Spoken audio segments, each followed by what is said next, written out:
Well, good evening, everybody, and welcome to the Irish column for Sunday, the 27th of October, 2024. My name is Paul Fitzsimons, and welcome. I'm joined tonight by Martin Murphy, and I'm also joined by Dr. Jerry Waters. Hello, lads. How are you doing? How you doing, Jerry? Hey, Martin, Paul. How's things? It's been an eventful week, and I'll have to say there was a guy, the knife attack in Coolock. Well, not an attack, but there was a guy outside Burger King today in Coolock brandishing a knife with a balaclava on. And I've had two eyewitness accounts of it, and I have the recordings there. We'll play them in a while. So, yeah, it's been very eventful. How was it for you, lads? Jerry, you only joined the party there last week, haven't you? And you're running for the Irish Freedom Party in North Kildare. Welcome on board. And how's things been going for you? Well, obviously, it's very, very difficult to assess how it's going over the first 5 days. I'm very happy with the Irish Freedom Party. I was very undecided to run in the general election. I'm well past the stage where one should try to get into politics, even though I've always believed that politics should be, or in fact, any country should be run by the elders. Like pretty much within any society throughout history, it was the elders that ran the tribes or the clans or the countries. So I've always believed that one should at least have got to the stage where a person has been independently successful in life and has got to a stage. I believe actually that a huge pivotal point in our lives are when we get grandchildren, and that suddenly brings home to you the idea that you are but a link in a chain. So that I think that as people get older, they become much less corruptible. That's not to say old people can't be corrupt, but they're corrupt from the beginning. So if you have a politician who goes in at 25 into politics and he starts being corrupted, he's going to be corrupted like, Charlie Haughey's until he's 70. But, or any of those guys, so what I'd say, but somebody, I believe, going into politics should have at least proven their ability to make a living. Many people disagree with me, and, people say that there should be fresh blood and all this sort of thing. Maybe it's my perspective of being an old man that I believe a young man can't understand, because if you haven't been here, you don't understand how you felt 20 years ago in your 50s or your 40s or your 30s. So anyway, that's where I am. I'm going in. I hope to get elected into the Dáil. And as I was saying earlier on, it's been like I'm thrown among the lions, or I'm like a gladiator going into the Colosseum. But I still am confident that I'll be able to handle myself, either among the lions or among the other gladiators, whether I take the short sword or whether I take the trident and the net. I intend to get in there and fight my way through these fundamentally corrupt and dishonest people that are now populating the government. How does that suit you, boys? That suits very well. Fair play to you, Martin. Go ahead. Yeah, no, it sounds good. I'd have to agree. You get life experience. I'm not as old as you two gentlemen, but I'm getting there. But I'm getting there, and there is definitely a certain level of maturity.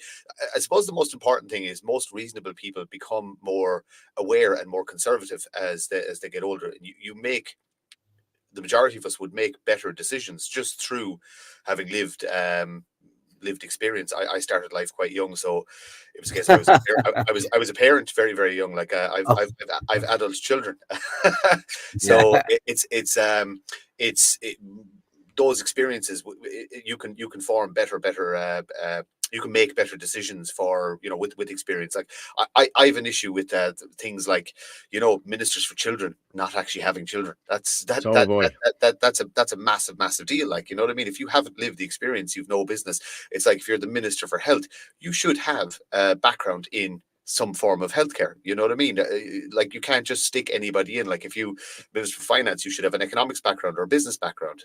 But they just seem to stick just bobbleheads into these positions and expect them to be able to run these massive behemoth entities. Yeah, I'll tell. Sorry, go ahead. Go ahead, Jake. No. Go ahead, Paul. I was just going.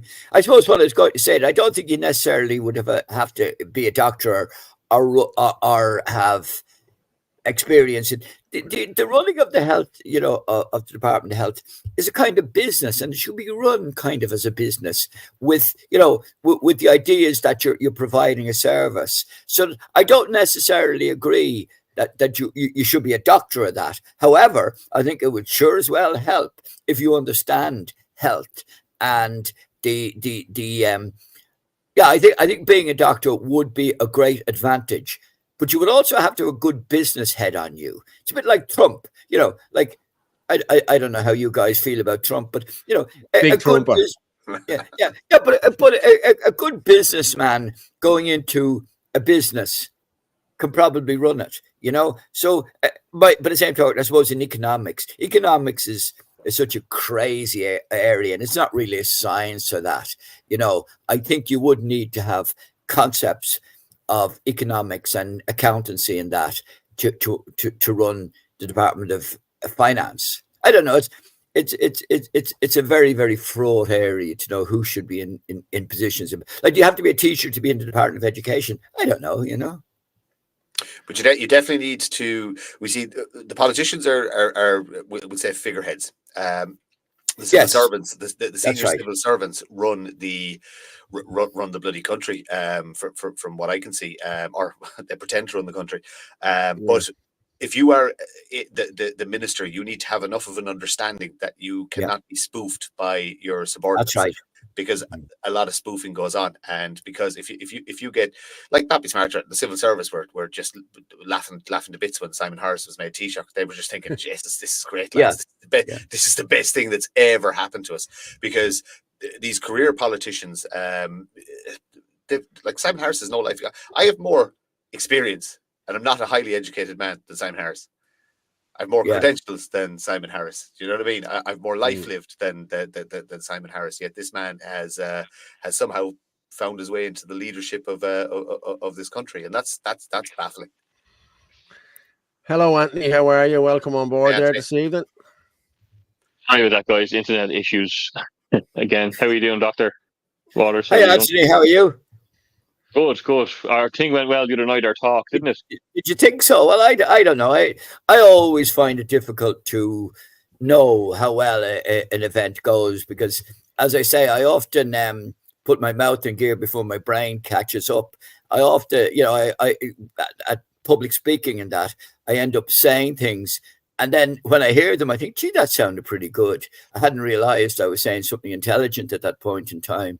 So I don't know. You could tell me, your dad and those people surely would have turned around and said, your man's an awful dickhead or something like that. That's I got great feedback off everybody, and all the messages. A lot of people have watched it since on YouTube and really enjoyed it. So no, 100% great feedback, and I thought it went really well myself. So I thought it was great.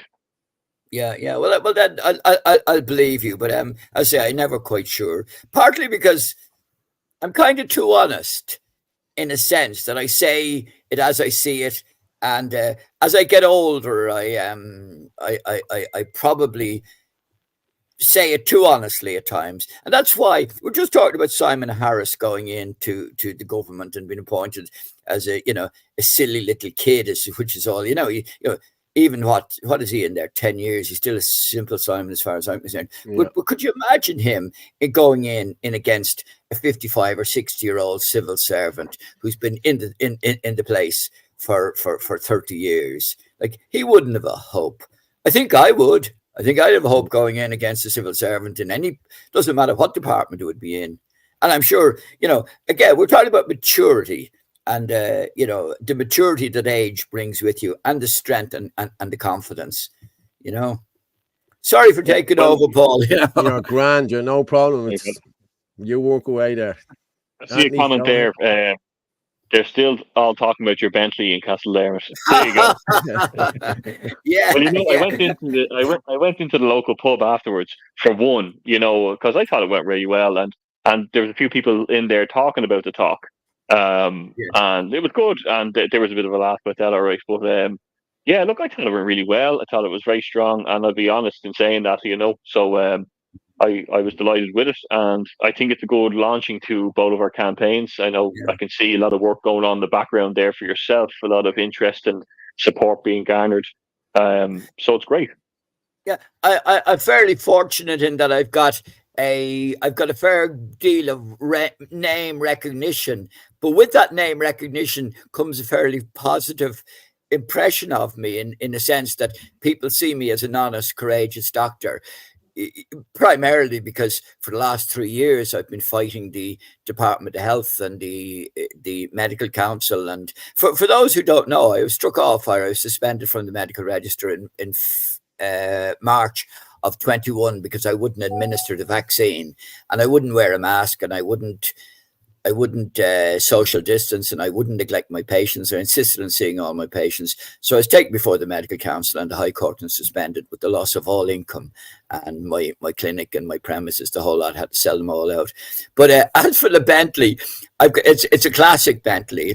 It's I have classic cars. I've got a number of classic cars, not because I buy them, it's because I build them. I've been working. I started working on motorbikes when I was 12. I think I did my first clutch on a motorbike when I was 12, and I've been working on cars and engines as a hobby ever since. So I happen to have a nice 1992 Bentley Continental that I absolutely love. Oh, lovely. And it does look a bit ostentatious, and it makes me look like a bit of a dick, but I love it, and it's great to go to places like that. It didn't happen there, but it'd be a regular thing that people come up and look at it, and I kind of say, "Do you want to sit into it?" I don't tell them to take it for a drive. You give me a camera, I'll take photographs. See, because if you actually manage to get a photograph sitting in a Bentley Continental, it does make some people's day, and a thrill to actually have a photograph of them sitting in through the window of a Bentley Continental. So I try to spread the fun of it around. Now, the problem is getting from garage to garage. As I say, I put my children's inheritance into the petrol tank. But there again, I don't like my children anyway, so I'm happy enough to. I do like my children. Correction, I do love my children. But I put the inheritance into the petrol tank. I'm just going to bring in Tom MacDonald there. How are you, Tom? Tom's a local councillor as well in Kildare. How's things, Tom? All right, Paul. Yeah, I only joined you there now. I don't know what you're talking about or whatever. How are things anyway? We were just talking good. We're just talking about Dr. Jerry's Bentley and the whole lot. But I'm just going to kick off here now with this one. Fianna Fáil and Fine Gael almost equal ahead of election. Now I find that very hard to believe. Fianna Fáil and Fine Gael are almost equal out to a couple of weeks out of the general election. The latest Business Post Red Sea opinion poll. This survey of 1,003 voters. 1,003 Fine Gael and Fianna Fáil voters taken over 6 days up to Wednesday indicates that Fianna Fáil is up 3% points and to 21%, and Fine Gael drops a point to 22. Sinn Féin are down a point to 17. I think they're down to about 11, and the Independence is unchanged at 15. Now, what would be your thoughts on that, lads? I always ask the question: Has anybody ever actually been polled or done a Red Sea poll? Never. Or any of the viewers, if they could put into the comments, have you ever actually done a Red Sea poll? I'd love to know who their regular contributors are. Exactly. That's but you could go to Cool Up and do 1,000, and you get a different opinion. You go to Dalkey and get another 1,000 and get a totally different opinion. So exactly. Yeah, so to do a Red Sea poll, or I think the best way, see, you're listening to media again, you're listening to a narrative that they have. What we should do ourselves is say, right, Anthony Casey's near the Carlow area. I'm in Newbridge, or go to Naas. Well, Naas, they live in Uppy Town. And we could do our own poll. I could stop 100 people on the street. Anthony could stop 100. We could stop 100 in Coolock. Someone do 100 in Dalkey or wherever in South Dublin. And then we could do our own poll. And then we said, this is a poll that's been taken from 100 from Coolock, 100 from Carlow, 100 from Kilkenny, and or whatever. And then we do the figures on it ourselves. We said, this is the poll that has been very fair right across different communities, working class, upper level communities. And then let's offer that to the people, And it did say Independent Ireland is 5% and independents are 15%. So that means, and others or whatever. So that means we're at least on the 20%, So well, we could even be up. Social Democrats are on 5%. Labour is unchanged on 4%. The Greens are down 1 point at 3%. How can the Greens only have 3% and be running the show here? Like, it's gone ridiculous, isn't it? Now, let's be honest. Independent are at 5% and others are at 2%. The margin of error in this poll is minus 3%. Again, as you said, Tom, you go to Coolock. I could do 1,000 people in Coolock, and they would be all against migration and against everything else. You know what I mean? It's like it's like wherever you do the poll, wherever you run it. Yeah, but I think we could maybe put up a TikTok or put up an X or whatever and say we're looking for a couple of people in each of whatever number of towns, say 10 towns, as I said, Tullamore, or wherever, and do a poll and say this is the opinion of the Irish people, done fairly, and then publish that poll. We'll do it ourselves. We could do it over the next week, 2 weeks, easily another week. We could do it over the next week. I could do one in Newbridge. Anthony could do one in Carlow. There's lads there. You could do a poll in North Dublin, in Coolock area. Yeah, and as I say, or you could do 150 each to bring it up to 1,000. And you wouldn't have to do as many towns. And then we said this has been done from these areas. And that's what we come up with, whatever we will come up with. Or, Yeah. Gary, what do you think? Well, as I say, polling generally is a tool of the establishment. And the reality of it is geared to shape the elections. You see that in America and that, all the polling going on. And the polling doesn't actually tell you the way people think, primarily because it depends on how the questions are asked. And this is, again, the concept of lies, damn lies, and statistics. Incidentally, when you're doing polls, you don't have to do that huge numbers. There is a set number, and I can't remember what it was, but it's relatively small that when it's projected across the population. So if you were doing polling, but again, it'll depend on the shape of the question, or the how you ask the question is in effect will determine very much what the answers come back as. As I say, I don't do a lot of faith in polling, and I would say it is actually an electoral tool of the established and the established parties. Yeah, it's a weapon they use, but we could do it. It's a weapon they use, but we can, we could say this is been carried out. We could even get 2 school teachers in each of those communities to do it. We could get people that they would say, well, we've got 2 school teachers in each of those communities, not candidates or whatever, to do it.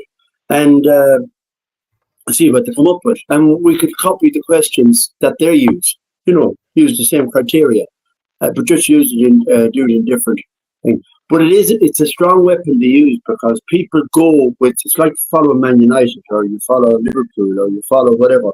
No one wants to be on that losing team. So that's why they make you a losing team. So if they want to discredit you, say, but this opinion of people here, these independents are not popular. Or these people, Sinn Féin, they're not popular. So they get their own people to do it. Sure, yeah.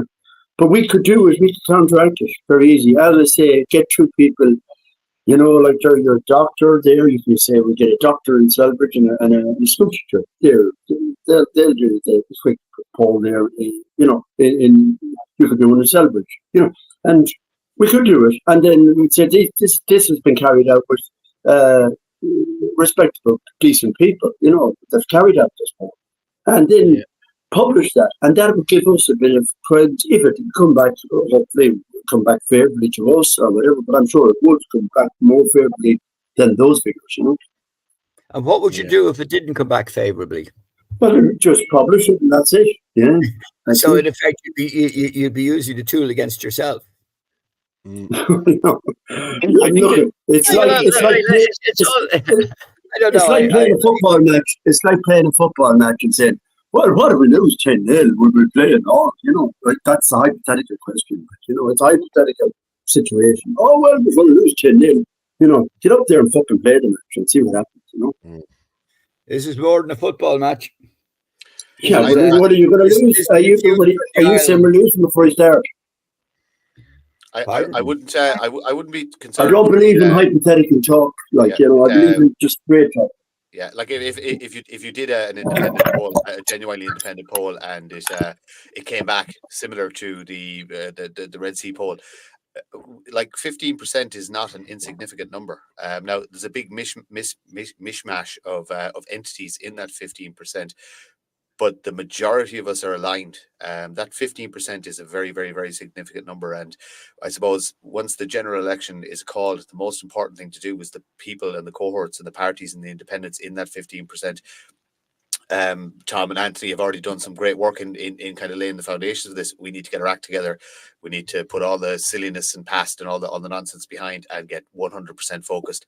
And basically, if you want this country to be a safe and secure and prosperous country for your kids and your grandkids, you know what I mean? You put all differences aside and you support nationalist candidates, and that's it. End of. It doesn't matter what banner they're running under. It doesn't matter if their morals are in the right place, and if they're fighting the same fight as us. We need to support each other. It's more important than any poll or any statistic that we offer the people, the voters, a viable alternative to government, a united nationalist front that would put Irish people and our nation, our history, and everything that's gone before it to the front.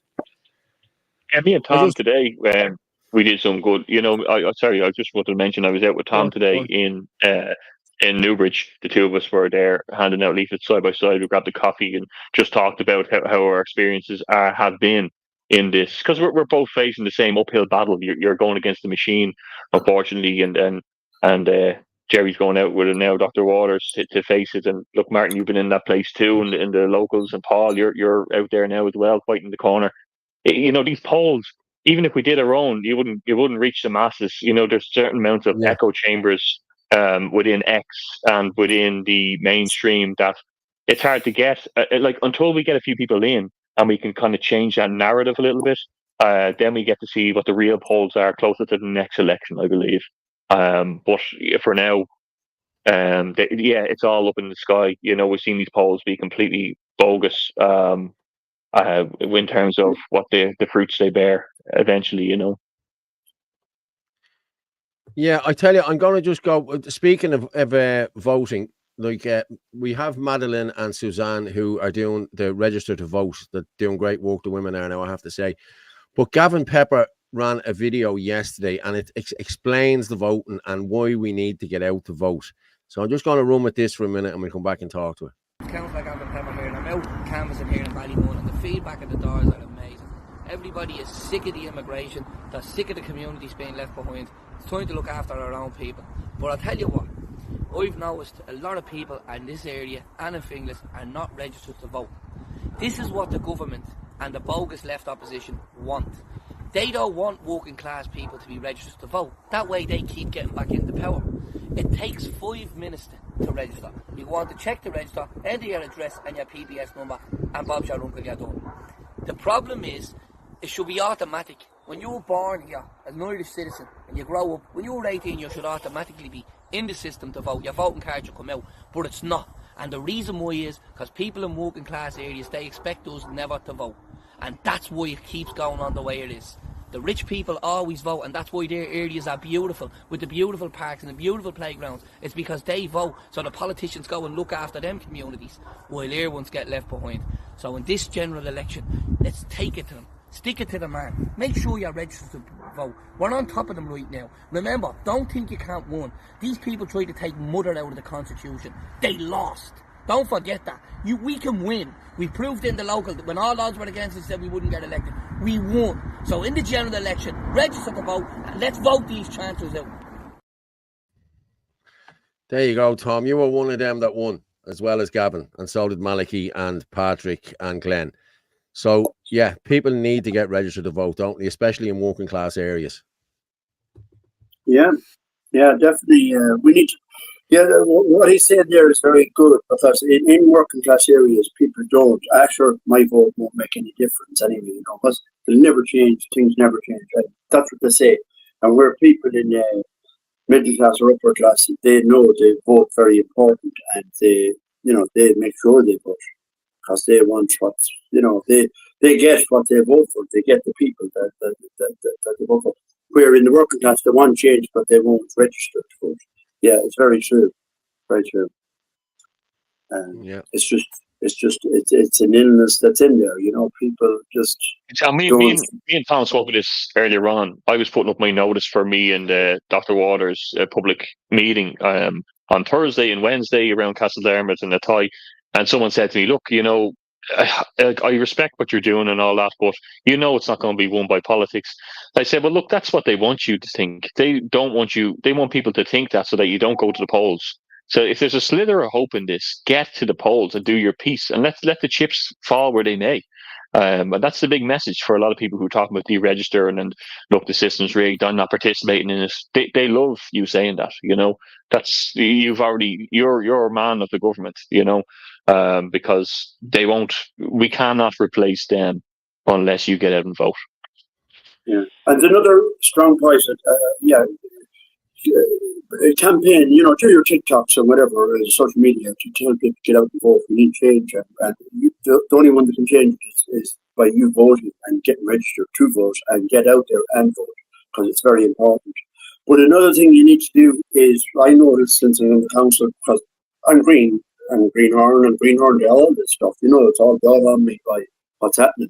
But get involved in local stuff. Like I'm attending a crime, the super is coming to town hall there in Newbridge on Tuesday night. He was in Castledarmouth, Anthony, and he's visiting the super in Kildare is visiting.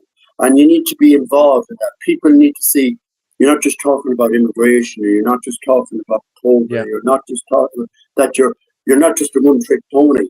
You got to make that very clear to people that you're more than a one. I'm fighting for a swimming pool in Newbridge. I'm fighting for a youth centre in Newbridge. I'm working on the graveyard in Newbridge.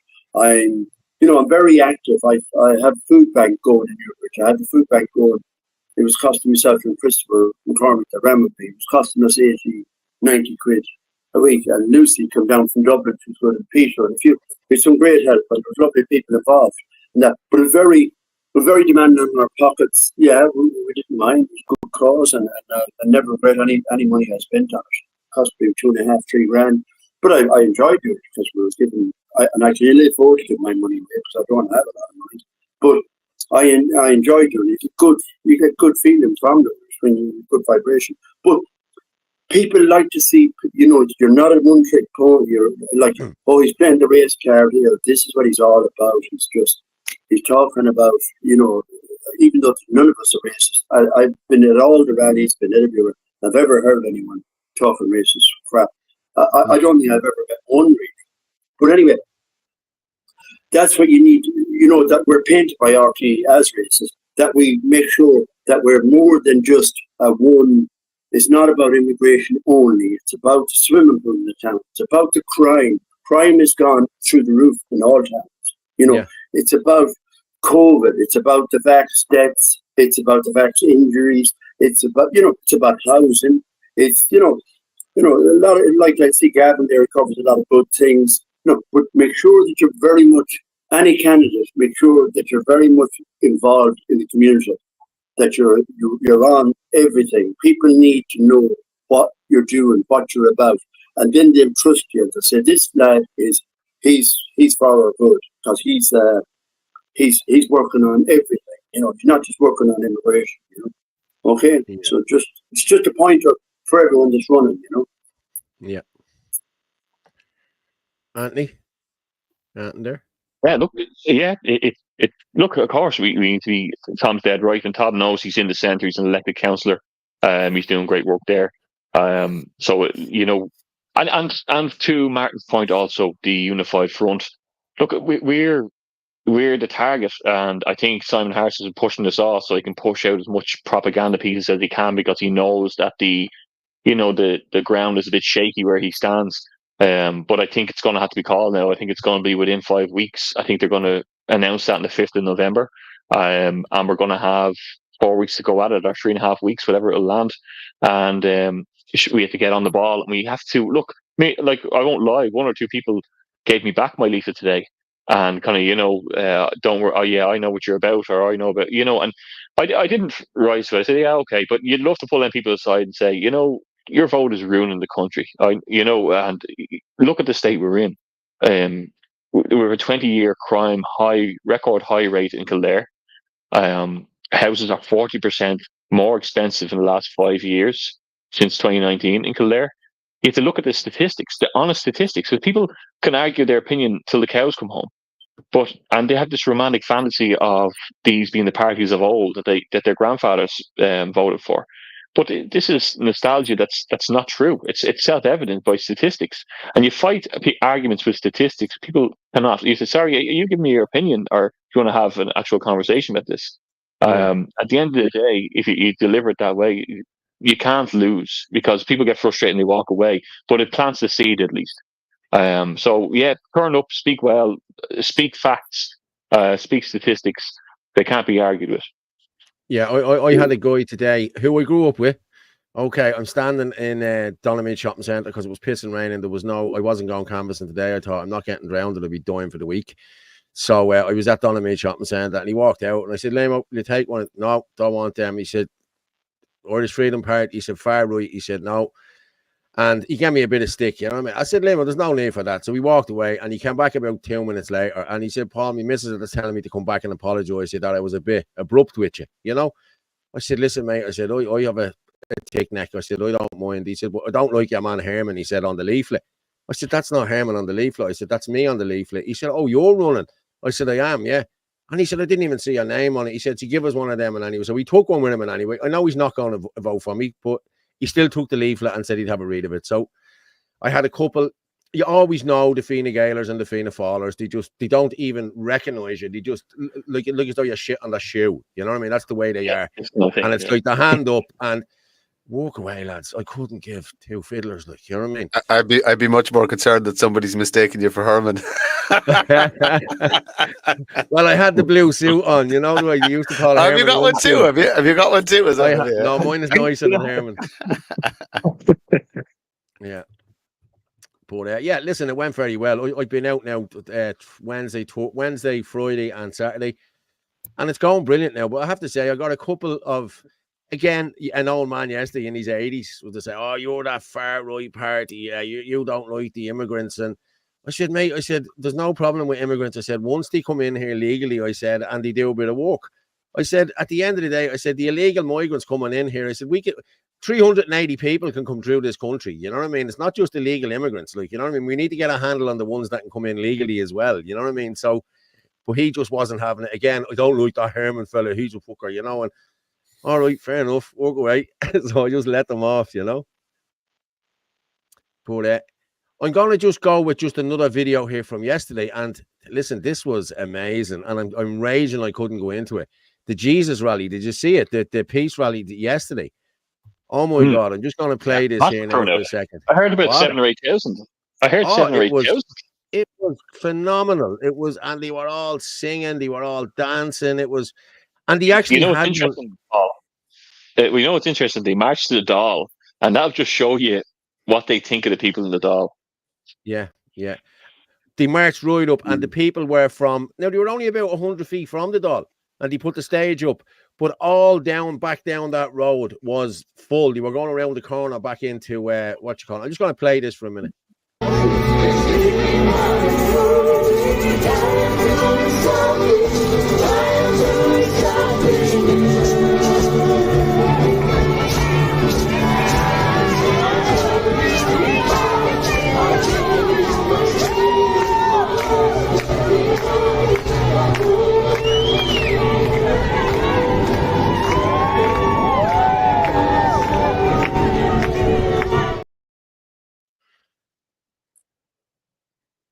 And there was one simultaneously in New York as well. I'm just going to play.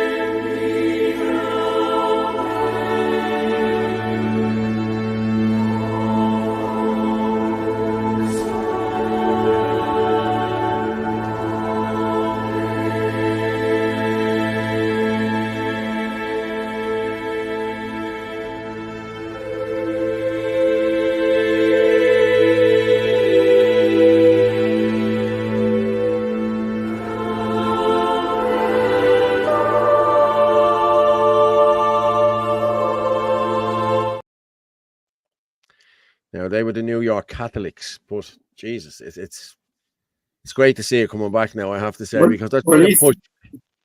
God is going to be our best protector of the whole lot. Because when the shit hits the fan that's down the road, it's going to be attacked from the Islamics on us. And this is what's happening. It's inevitable. It's exactly what's mapped out. And this is what everyone needs to grab a rosary beads. Everyone needs to pray. And I know people say, well, I'm not into church or this, that, and the other. But we all need to return to God. You know, we all need to return to God. Whether you're a Catholic or whether you're whatever. If you're Christian faith, try to return to God. And because I think the times for the end is near. It's not far away. Because they say when all in scriptures, they say in the Old Testament or the New Testament, whatever, it says when all countries surround Israel, the time is very near to the end. And they reckon it's a 2,000-year cycle. So we got to be ready. You know, we pray the rosary. Now, I don't come across here now, and I'm no holy Joe, you know, but I try to keep fairly right, you know. And we pray the rosary every Saturday in Newbridge, and it's done in most towns in Ireland, throughout Ireland, you know. And people need to get involved in that. It's only 20 minutes, 25 minutes in any. You'll find one in Carlow, you'll find them in Kilkenny, you'll find them in Dublin. There are prayer groups there, and there's no harm to just go over and say a rosary with Catholics, you know, most of us are, or whatever, or if you're Protestant, you can pray, you know, say your prayers, you know, and we need this going forward, you know. Yeah. Anyone else? I would realize that the globalist ideology is aimed at the destruction of the Christian family and Christianity in general. It's also aimed at the destruction. It's aimed at the destruction of the family, the mother, father, children family. You know, I think that's hugely important to realize, and I think it's hugely important to utilize it and to emphasize it, because as we see, there is a huge basic religion and religious belief among the Irish people, and it's hugely and again, what we're at here is a war against globalism, and globalism has been involved since I was in college in the 1970s. Globalism was involved initially in global cooling. They were telling us we were heading into a global ice age. And for 10 years, when I was doing chemistry, I was saying, this doesn't fit.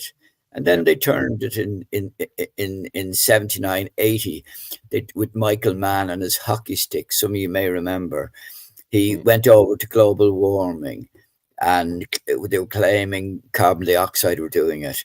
And then for 30 years, they global warming, and then they had global, when the planet wouldn't agree with their computer projection, they decided to shift it to climate change. But this is all the hole in the ozone layer, and listen, it's Well, the hole in the ozone layer was a different thing that would appear to be sort of a seasonal thing. Well, there was also acid rain, but all these things were to scare people, these to create problems. And in effect, there were two reasons. One was to keep people scared and people looking to the government for solutions, but it was also to give the impression that we were all heading for imminent destruction and death and that. Now, I know, and because I've studied chemistry since the 70s, I know that the global warming, global cooling, climate change is all a hoax. But what I'm saying is we've got to utilize the basic religious beliefs of the Irish people against the globalists. And then, of course, you talk about being a one-trick pony. I would consider myself probably a one-trick pony insofar as my strength is in the sciences, in thoroughly understanding global warming, global cooling, and that huge hoax. And then again, in the hoax of COVID, and the vaccines and the vaccine deaths and the excess deaths and the vaccine injuries. I would consider these are such huge problems, and I would consider that they overshadow pretty much everything else, because this is a huge crime. Like, these things look everything else are actually shrink them down into insignificance. Now, again, if we're talking here about getting elected to the Dáil, that's hugely important, and I would want to get elected to the Dáil to have the platform from which I can speak the truth. By the same token, I'd rather not get elected to the Dáil if I had to compromise my principles or the truth. You know what I mean? Yeah. And as the Healy Rays say down in Kerry, and the Healy Rays are a particular example of people voting very, very parochially, and everything is it's a local pothole, it's this, that, and the other. I got to admit, I'm going to have difficulty going down that road, becoming totally parochial. If it doesn't work, it doesn't work, but that's who I am, Yeah, but see, Jerry, we need you as a platform in the Dáil, right? So you have to get in there, and you're not getting in there on a lie. You're getting in there. You are concerned about crime in Celbridge, yeah? You are concerned. You are concerned about housing in Celbridge, aren't you?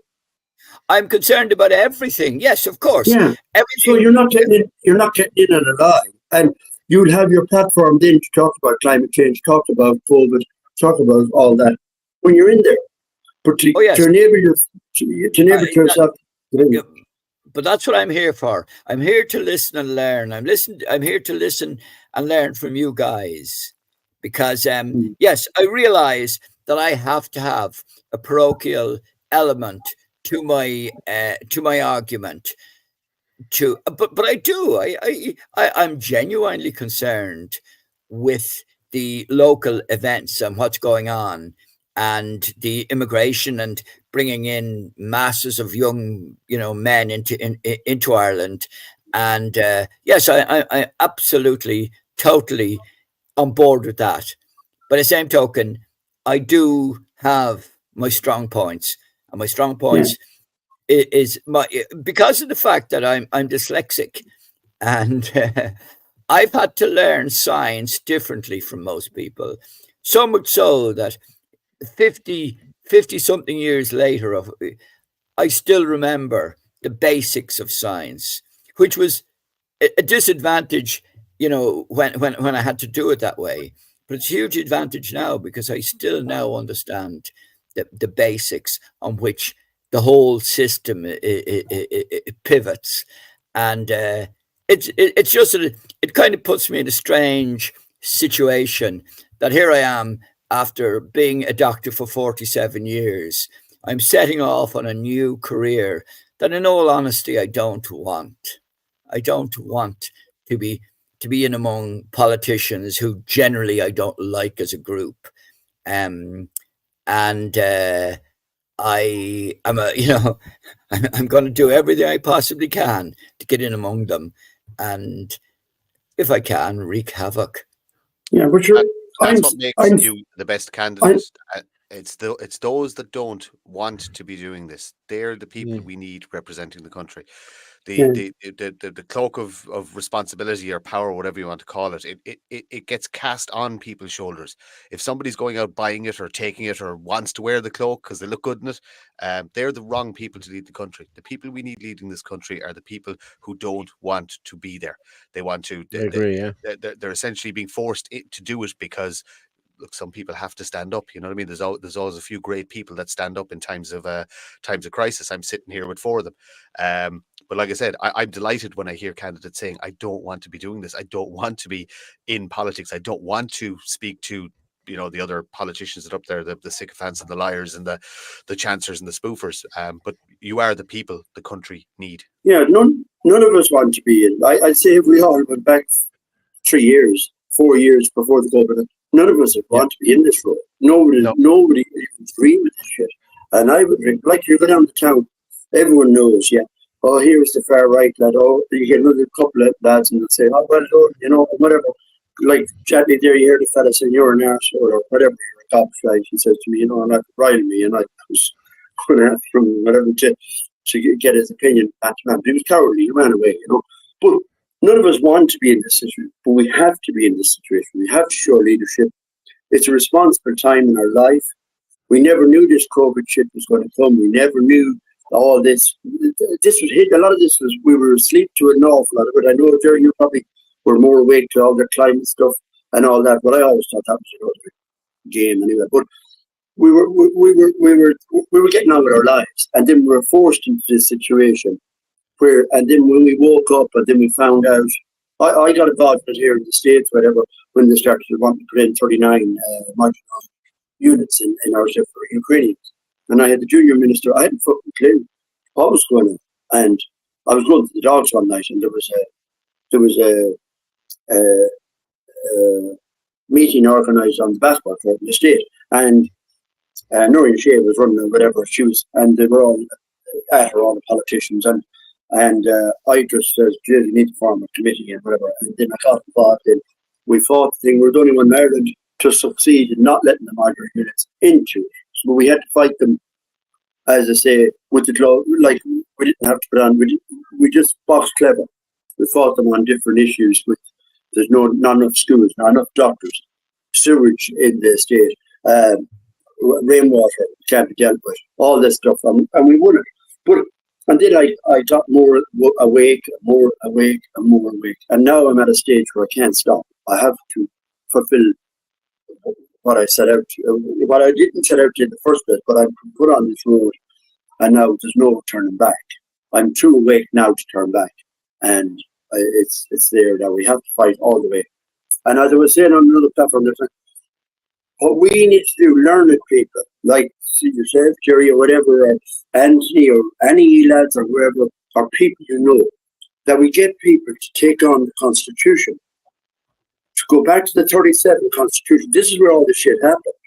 They changed the Constitution. There was an act of war with World War II, broke out in 1939 or whatever. Yeah. Then they changed our Constitution from Clo Gaelic on Bunrock over onto the Blue Book. They changed all the words and they changed the breakdown of Clo Gaelic down into English. And they formed it in such a way that and then they started going into emergency powers. And we're in emergency powers now. We're in emergency powers in 1939 for years, and they keep at it. And I don't know if you ever heard of Patrick McGrail. Have any of you heard of Patrick? I have, yeah. I was in the court with Patrick last week when he was in court. Yeah, he was there. Yeah, that's right. Yeah.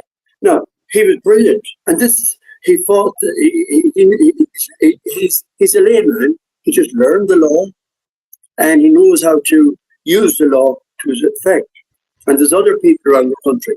And we need to get learned people that are not in law, they're lay people, to let them learn the Constitution, the 37 Constitution properly, and then throw that back to them, bring them to the High Court, bring the Supreme Court.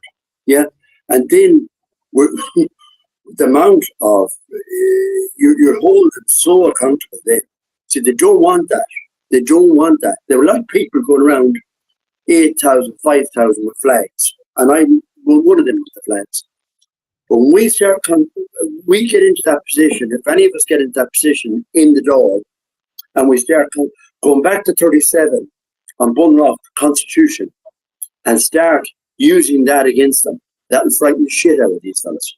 That will frighten them, and it will put them in their place. It's like with these asylum seeker IPAS centres. They're breaking the law. They're bringing in legislation for that. That's ultra vires. They're not allowed to do that. They are changing things to suit their objectives. They're supposed to, under the Aarhus Convention, Aarhus is a town in Denmark, AARHUS. Aarhus Convention states you have to have consultation with the people in the area before you can put one of those camps or IPAS centres anywhere. And this is the sort of stuff we need to be taking them on with, you know, down the road. As I say, get our legal people, our lay legal people that are not in their system, and take them on properly, make them accountable. Well, you don't even have to. That's what we did with the Coolock injunction. I can't say too much about it because it's pending. I know you went that road. We went that road, and the hearing was last Thursday. And listen, it went very well. As I said, I can't really say too much about it because the decision is pending. But the Aarhus Convention was one of the things we went on as well because there was no consultation with anybody. So it's a good way to go. Yeah, see, you don't. There's always the saying. The pen is better than the sword. You know, it's stronger than the sword, far stronger, because it makes them accountable. If we go into like a island, you know, they love that because they lock them up, they're causing problems, hate speech, do this, do that, you know, turn it into a communist state. Yeah, and that's exactly what they want. And you're feeding into their system. That's exactly the way they want you to go. Get violent. Get your backs up, and then get you into violent situation. Then lock everybody up and bring in laws. Then say, "Oh, this is what we have to do. This, we have to keep peace, and we have to control these animals." You know, and that's what they want. So we have to start boxing. Yeah, people are asking there: is Dr. Walters running against Kaser in Kildare? No, they're in separate constituencies. But Tom and Anthony are running in the same constituency. Me and Anthony, and if Anthony gets in. And I don't get in, I'll be the first man to lift them up that night, you know. That's the way I feel. I would be absolutely 100% behind each other. And that would be sure the exact same for me. We'll canvass for each other, even though, like, I'm independent and in that party, well, that doesn't matter anything. Our politics are the exact same. You know? Yeah. Once Nationalist gets in, we don't mind, you know. We don't mind, don't care. Or if the two of us get in, better again. Even better. When the government works against the interest of Irish people. That's what we're setting out. Yeah. Avril Corcoran is running in North Kildare. Yeah, that's Avril. She's running. She's running for the Irish Alliance. Yeah, Jerry will be running against. Yeah. Avril. But again, as we said, once everyone votes nationalist, we have no qualms with that. You know what I mean? And give us. Yeah, but that's the word that has to go out. Because when we were. Myself and Anthony, or myself and Christopher McCormick, and we went in Newbridge, and we transferred. I transferred. If Chris had taught me, Chris would have probably got to see, you know. And we transferred off each other, and we got each other in. And it's only a pity that we're not the exact same, you know, party or independent or whatever, independent nationals or whatever. You know, our branding. I think our branding will change as we go along, whatever, you know, it's getting over the line first, but it'd been great if we were the exact same, you know. Exactly. It is what it is, and that's it, I've already put out the word that I want an electoral pact with any nationalist party in the North Kildare area. Like, I've already put out the invitation to to work a pact such that we will get our followers to vote 1 and 2, because 1 and 2. Yeah, so we, are 2 and 1. Obviously, each of us want the 1 and not have the 2. But it is proportional representation, and really, nobody is going to go in probably on the first count. So you may well need the 4th and 5th count. Of course, yeah, or 15th. No, obviously, you would like to go into the Dáil with past the quote on the first count. That's not going to happen. But if you're going into the Dáil on the 15th count, that's good enough. Yeah, exactly. Yeah. Doesn't matter what count you get in. Getting over the well, look at the Taoiseach. Well, that's the right. last 2 Taoiseachs, like Varadkar got in on the 8th count here in Ongar, where I am, where I ran here, and this other gobshite that's in here now got in on the 15th count. Mm-hmm. So that's irrelevant. It's who's getting in. You get in. It doesn't matter. It's in. Yeah. You're in. Yeah. And it doesn't matter how you fall outside the bin. You get in. Once you get in, I was in the longest count in history, probably in the one in Kildare. Well, I was sitting in 6th position, and 7th and 8th had to keep fighting off. But anyways, it was what it was, and that's it. Once you're in, you're in. That's it. You're saying if you come in and you have 20,000 in the first count and whatever number ones, and a lad gets elected and he only has 2,500. It doesn't matter. It's the same strength. Yeah, true. Yeah. People are asking there, Chris Bourne is asking, by the way, lads, how many candidates get elected per constituency? Well, I'm running in Dublin Bay North, and there's 5 seats up for grabs there with me. Sean Haughey is not running again. And Bruton is not running again, and Aidan O'Riordan has already gone to MEP, so his seat is vacant. So there's 5 seats up for grabs there, and there's 4 independents, myself, and I think Ben Gilroy has put his name into the hat as well now. So that's 6 independents, more or less, 6 nationalists running. So Anthony, how many's in your constituency? And yourself and Tom? So the 4-seater, you do have Ken Corla, you have Martin Hayden, you have the Patricia Ryan, who was formerly Sinn Féin, who's now independent, myself and Tom, and Cahill Berry. White, is he? Yeah, Cahill Berry. Cahill Berry independent.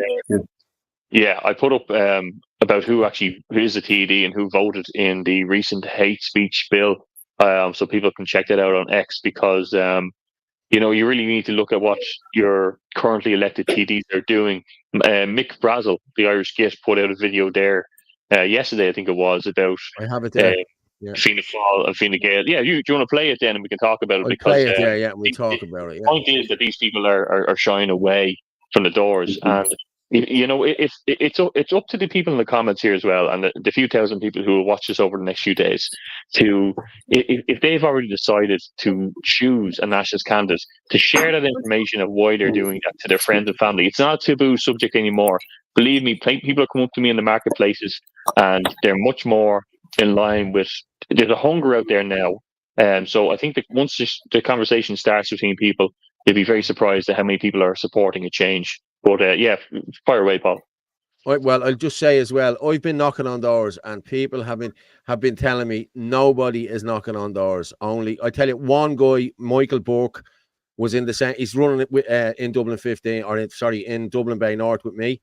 And he is the only one that has knocked on their doors in the last few weeks, he said. But the letterboxes are full of paraphernalia, voting paraphernalia. So it beggars belief, like, you know what I mean? But again, I'm going to go with this one here with the Irish Git. So we play this one and come back. Yesterday, Fine Gael had a national canvass day. All their candidates had a day of canvassing. Allegedly, anyway. I say allegedly because I think the teams are out canvassing. The politicians, I think, are too afraid to knock on the doors, and we're just there to make the videos and for the photo ops. A few things of importance to note. Fine Gael is out on the ground in Louth. Here's McGahan speaking about his priorities. From July this year, Fine Gael Senator McGahan ordered to pay €39,000 over assault outside pub. There's also the more serious incident, where McGahan sexually assaulted an unconscious drunk man and shoved a chocolate bar up his arse, but still gets in to be a senator, and now gets on to the general election Fine Gael ticket. He obviously doesn't take too kindly about being asked about the sexual assault either. I noticed all the canvassers and candidates for Fine Gael, the party that's bringing you this multicultural utopia and the new plantation. are all what the left would call pale and stale, including my own local candidate, Clendenin. A quick question for Clendenin. This was dropped in my door by a new to the parish that you employed to do so. Did you not want to include them in your video? And why didn't you? And why are you using them? Is it cheap labour? Are they permitted to work legally in the country? If you knocked on the doors, you're going to get challenged. And well, you know it. And if you were knocking on the doors, there'd be content all over the internet of you getting challenged. But it's easy to send the new to the parish around.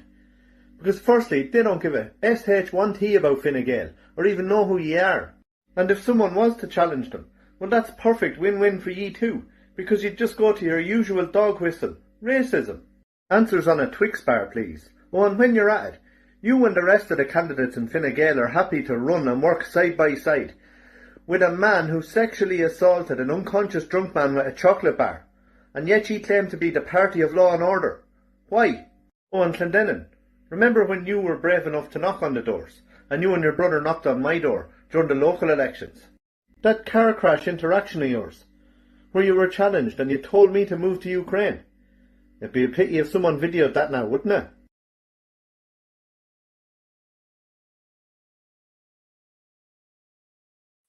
Yeah, as I said, there's nobody knocking on doors. No, especially not Sinn Féin. You've seen Sinn Féin getting decimated at the local level, and they're all fleeing the ship now at this stage, scurrying off. I do think that the big thing right now is, look, everyone's going to have posters up. That's not going to be what beats the band here. It's going to be how many doors you can knock at and how many people you can speak to. And like that, have your facts and figures ready. Just state the obvious, how Ireland has never seen such a crisis in housing, in homelessness, in inflation, in crime rates. There's so much to go off. And we can see emigration is one of them. And not only immigration, we're always talking about emigration. Yeah. People aren't seeing their kids anymore. Their kids are jetting off straight away once they get qualified or once they leave school, once they leave college for the sun, because there's nothing here for them. There's no affordable housing. There's no chance to have a safe, affordable future in this country. And it's on us now to do that. And, to put it to the people, as my father always says, you're not voting for you anymore. You're voting for your kids or your grandkids. And that's the way people have to view it. To put their pride aside. And it's time for people are staunch with their beliefs. And this voting of Fianna Fáil, Fine Gael over the years has become a belief system. And they need to really sit back and take a step back and actually consider, am I voting for the right people? What are these people doing? What are the trends in Ireland over the last 10 years?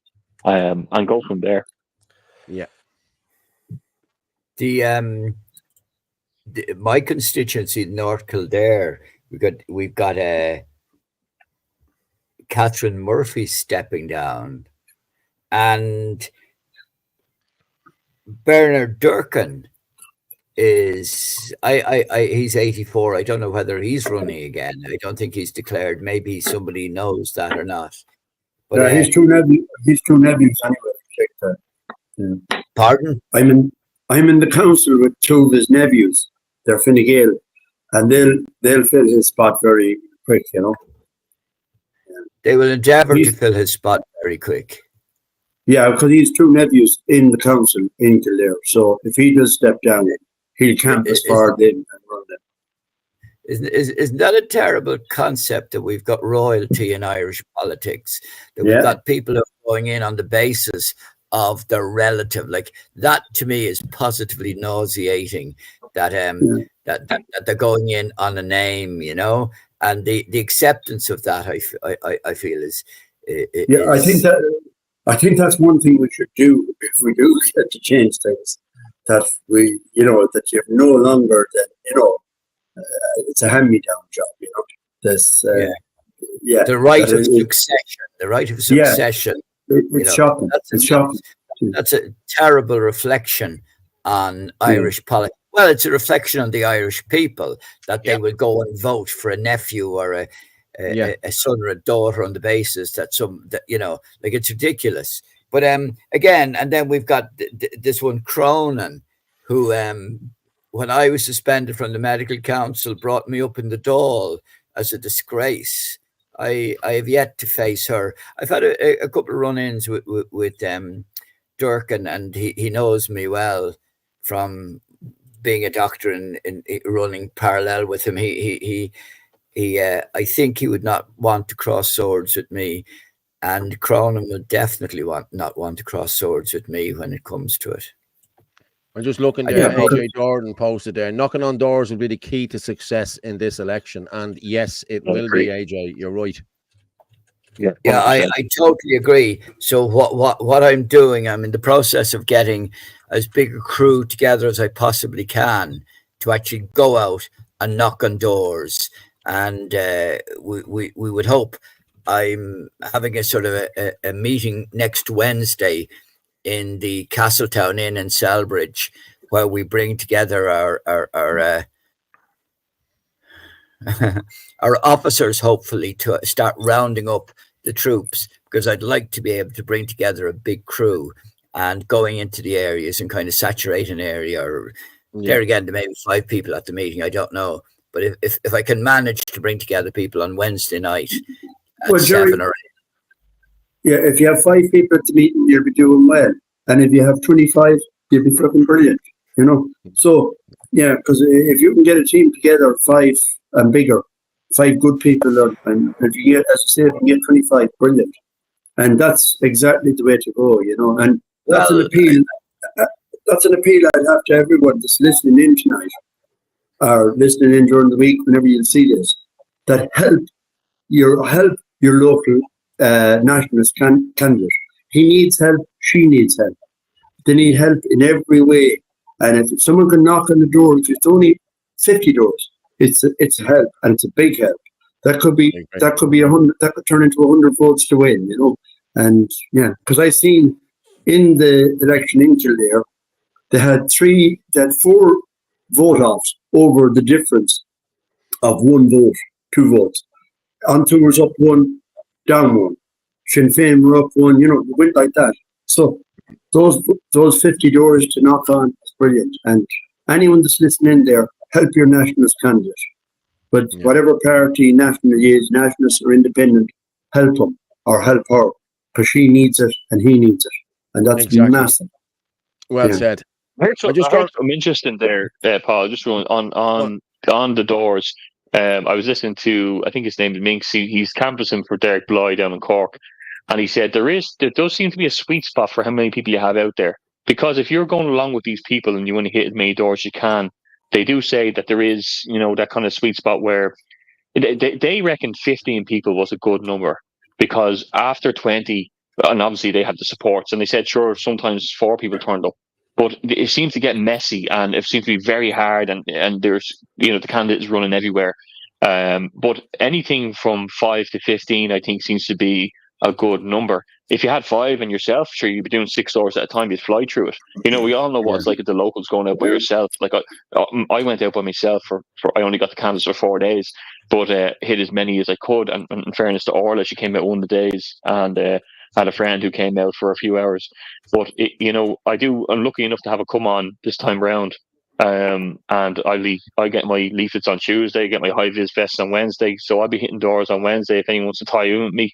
And look, you know, I'm already shaking hands with Tom McDonald. I'm sure we'll be tying in as well along the line, and like that, Jerry Waters. If I can help out and do my few hours in Kildare South and make my way up Kildare North, and you know, help out that way, I will. It is, look, we're against the machine. There's no doubt about it. We don't have the funding. We don't have the media. We don't have the spotlight on us. We people have to break the back of this, because if we get in, then the spotlight shines a bit our way. So the next time round, we could all get in. You know, we can push for that spotlight.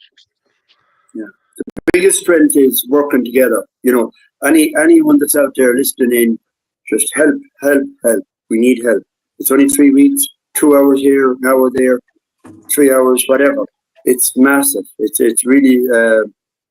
Ger Heffernan went out with me there Saturday morning. It was brilliant. You know, he gave me good help. Yeah. It was really good.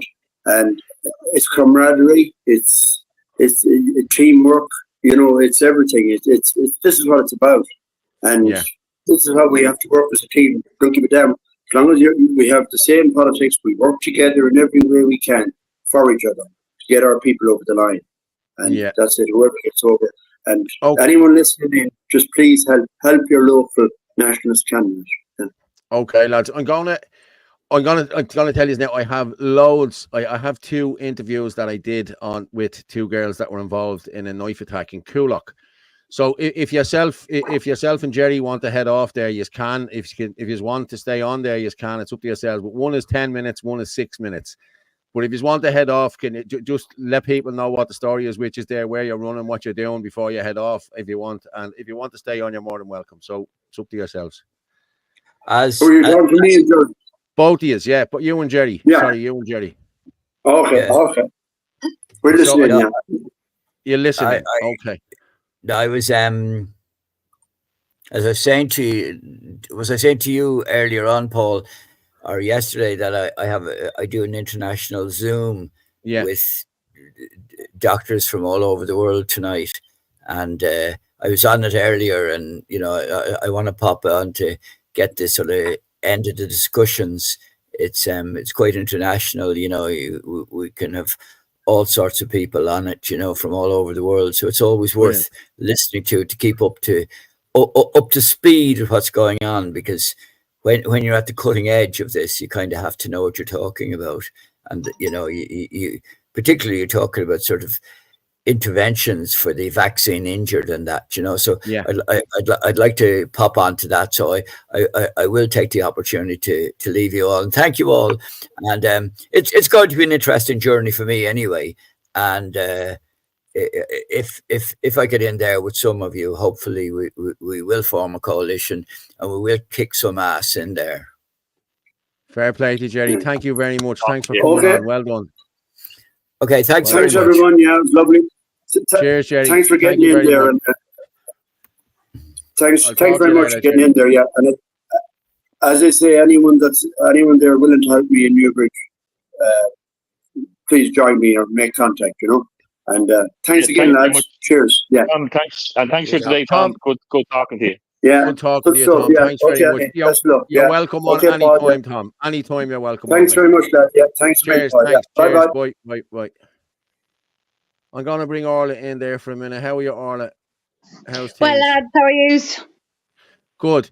But as I said, I'm going to go with this thing. I'll tell you what happened here. I'm just going to throw this out to the Irish Freedom Party there as well, just so as we get more viewers in. Save. I asked the boss to come in as well. But what I'm going to say is there was a guy at Burger King in Coolock this afternoon, okay? Frightened a load of kids, the whole lot, and the mainstream media are not going to run with this. So I actually did interviews with the girls. They didn't show their faces, but I'm going to run with the first interview here. Now it's 6 minutes long. The next one is 10 minutes long, but listen, I can bear with me there for a minute. And I'm going to present the screen. Just let me know if you can hear it.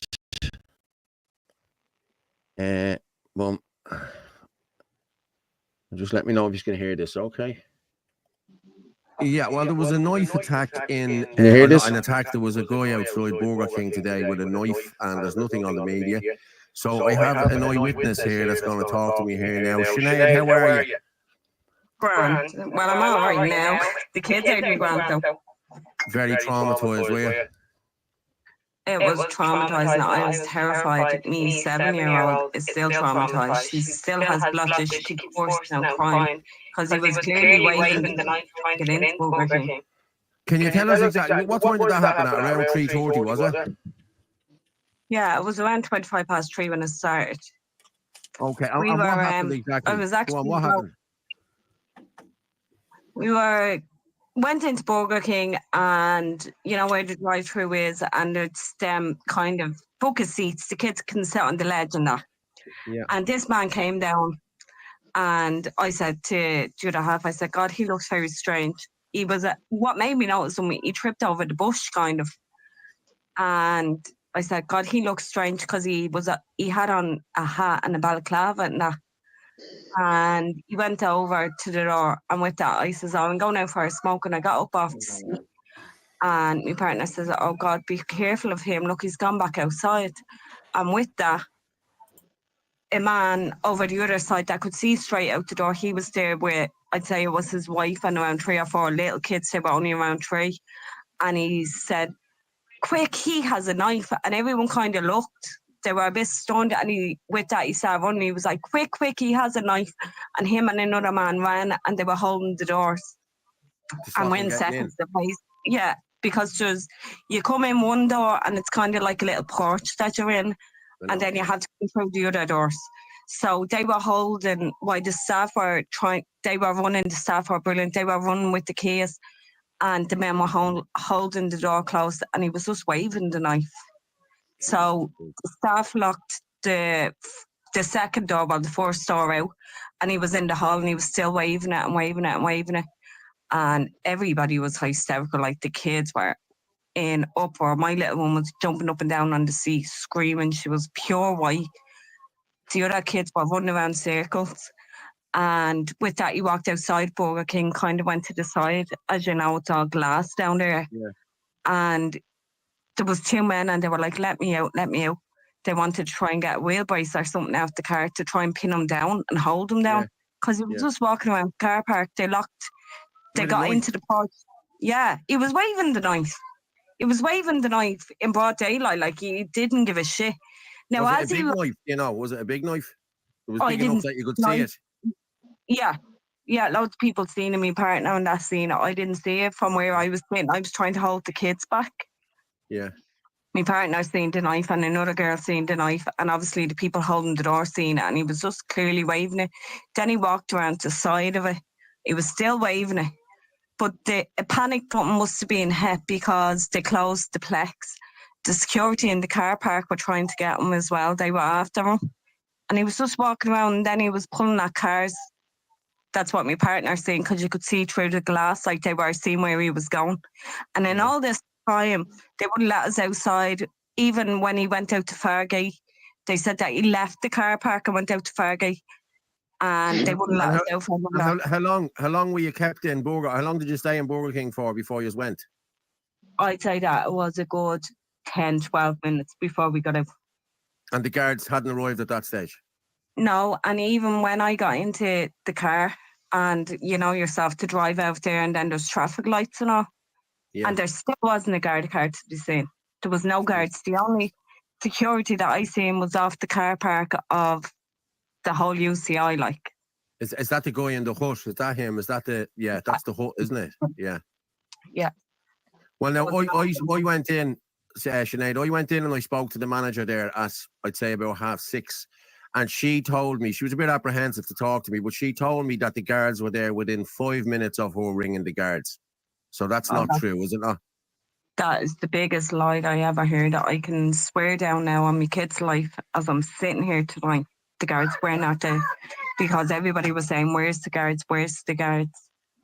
And like the guards will probably tell you, they hadn't got a car in the area. But again, this is just one of the downfalls of putting 750 migrant men that we know nothing about into Crown Paints. If this can happen before the men are even in there, think what could happen while the men are in there. You know, the sort of way. It's a bit much, isn't it? It's way too much. Like, there should have been some sort of response. Like, there was literally no response. Now, one of my family members actually was so angry when he heard me little one screaming in the car when I was on the way home. I was so panicked I didn't even think. And he actually rang up Kildare Garda Station. And he said to them, he said, can I just ask? He said, why did it take so long to respond? They didn't give an answer as to why they took so long to respond. All that they said was, the only information we can give you is that he was relocated in a different location, and we have him now. But they have him. That's what they said. My own nephew told me that around an hour ago now. Okay, I didn't ring the Garda station. I might ring them now just to see, just to verify. And even the 7-year-old, like maybe 7-year-old, she was like, "Mommy, do you promise me that the police have him now?" Like, I was saying afterwards, obviously in the moment I was so panicked, but I was like, even if a guard had seen a guard, like the kids that are starting to understand, seen a guard and heard, oh yeah, he's locked up. Because even the staff in Burger King were trying to calm her down and saying, it's okay, we have him now. She clearly didn't. Whereas if a guard, she's seen a guard, she would have said, oh, all right, they have him. At least he's caught, they have him, he's not going to harm anyone, I know what you mean. Even if they didn't have him, just tell her that, like, no. Yeah, exactly, So, Well, I'm going to be honest with you. It sounded like a traumatic experience now, to be honest. It was very traumatic. Like, I must have many people in there, Sinead, if you don't mind me asking. there was a good few people in there. It wasn't as busy as it usually is. Now, a staff member did say that there was a scuffle kind of yesterday between teenagers. This is what she said afterwards. And that she thinks, she said, now I wasn't here yesterday. As you know, it's all foreign workers down there anyway. Yeah. And she was lovely. Now, the staff were absolutely brilliant. And she was like, I wasn't in yesterday, she said, but maybe he came back looking for them, but he clearly wasn't looking for them. There was no teenagers. I think there was 2 teenagers, like a fella and a girl maybe on a day, or I don't know. That's all that was in there. Now, another eyewitness said he was wearing plastic bags on his feet. Did you see that, or did anyone see that? Do you know? I didn't notice that. As I said, I seen him kind of stumble. He tripped over the little tree things that are at the side. That's the only thing that I noticed. And the balaclava over his face. And I said, God, he looks a bit weird. I said to the other half, like, but didn't think anything of it. And then when she said it to me, like when the staff member says, oh, there was a scuffle here yesterday. I said, there was a scuffle. But I said, but he clearly wasn't looking for that. I said, he didn't even see who was in Burger King. He didn't care, like, he just didn't care. And lucky enough, them second doors were closed and your man could hold it, like the 2 men held it. Like, they had to lock the door, the 2 doors, and put chairs and all up against it. Like, he just wasn't stopping, like. Wow. And then when he was outside, he was still going around with the knife. And then he started, the ones that went over the far side, my partner and the other man, they went over this far side, as you know, you can see out the glass to see where he was going. And then he was trying to, like, open cars and slash cars and mark the doors and all. Like, he just didn't care. Like. So if people had been in cars, he probably could have cut them as well. No, He stabbed them as well. You know? Anybody. He didn't care who he was getting. He didn't care who he was getting. Well, Sinead, thank you very much for coming on there now and telling me all of this, because I'm going to run with this now. We'll be talking about this now in a while. We'll have a panel on now. I'm traumatized that the guards didn't turn up. Like, there wasn't, I swear to God, there wasn't a guard in sight. Okay, and you left 15 minutes probably after, 12 to 15 minutes after this happened. 15 minutes after. And I have a good mind now to go down to Burger King myself and say, what are you lying for? Because that was not the case. I went in at 6:30 and I spoke to a guy at the door, and he was telling me, I said, there was an incident down here today. What time was it? No English. He had no English. He was just a cleaner. So he brought me in, and a manageress girl, she's a heavyish girl. I think she was foreign. I think she was Eastern European. And she said, yes, at 3:30 she was a bit apprehensive not to talk to me, but I just said, listen, I'm with the Irish column. I said, I just heard there was an incident. I've had an eyewitness tell me the story. I said, I just wanted you to verify it. And she said that, at 3:30 there was an incident. The man with a knife outside. And I said, how quick were the guards getting here? The response to him, oh, they were very quick. I rang them at 3:30 and they were here at 3:35. I said, well, that's not what she told me. So. No, I can tell you now that is the biggest lie I've ever heard. And when my nephew, that's a 27-year-old, rang up Coolock Garda Station because he was so annoyed at the response, the guards, they didn't give a reason why they didn't respond as fast. They just said, all that we can say is that we relocated them in another place. They relocated? In another place. They have them now. He done it. The same incident happened in another place. That's what they said to him on the phone. Oh, my God. But I don't know. I actually feel like going to Burger King myself and saying, you're a fucking liar. Yeah, I know. Listen, it doesn't matter. This is going to go out anyway, so people are going to hear this, so people will know exactly what happened. Sinead, thank you very much for coming on there now and telling me that story. And I hope your daughter and all the other kids are well. Look after them. Sinead, thank you very much. Cheers. Thank you. Bye. Now, isn't that crazy? Now, I have another girl there now. I'm going to play that in a minute. She tells the same story. That's only 6 minutes long. I'm going to put these out on X as well because people need to know what's going on here. You know what I mean? It's crazy, isn't it? That's a crazy story. Shocking. And the reason I got the other girl on was to corroborate this, you know what I mean? Because she was also there, you know what I mean? So I'm going to just pull that one up here now as well. Hang on, bear with me. Oh, just while you're talking there, Paul. There's something happening in Kingswood there, Paul, as we speak. Breaking. A family member had to send it to me there now. I sent it to your phone because I'm trying What to. is Can it? you hear me, Paul? Yeah. Sorry, Yeah. I'm just getting sent something that happened in Kingswood just there now. I sent it to your phone. I'm trying to, because if I send to my phone, I save it. I have to change it over online to MP4 to get it on here. I don't know if I you can can pull it sort up any that now. quicker. I'm trying. I can pull it up through WhatsApp here on the phone. Yeah, just bear with me. It's Sorry, Kingswood Anthony, right where now. did you say it happened? Kingswood, South Kildare near Tala. South Dublin, sorry, near Kingswood. Tala. Oh, Kingswood, Okay. right. So I'll play that now in a it minute. looks I'm just gonna. Yeah. Go I'm ahead. just gonna share this one now as well. Okay, this is the second girl telling the same story, more or less. This is only, I think it's 6 minutes, 7 minutes long. But listen, we have to get through this because it's very important. You know what I mean? That this gets out. You know. So bear with me.